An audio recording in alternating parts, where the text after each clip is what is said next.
सोमवारी दारूच्या नशेत सिद्धू शंकर बनवी याचा विश्व पंढरी हॉकी स्टेडियम रोडवर विजेच्या खांबाला वायरनं बांधून गळा आवळून खून केल्याप्रकरणी मनीष राऊतला अटक केली होती।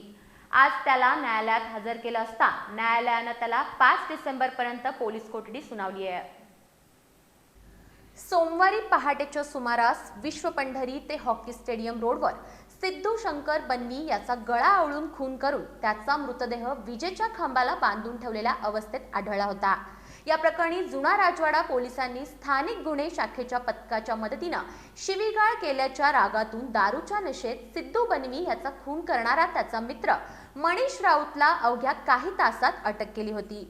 आज बनवी याच्या खून प्रकरणी मनीष राऊतला न्यायालयात हजर केला असता न्यायालयानं त्याला 5 डिसेंबरपर्यंत पोलीस कोठडी सुनावली आहे। या प्रकरणी पोलीस निरीक्षक किरण लोंढे यांच्या मार्गदर्शनाखाली जुना राजवाडा पोलीस अधिक तपास करत आहेत।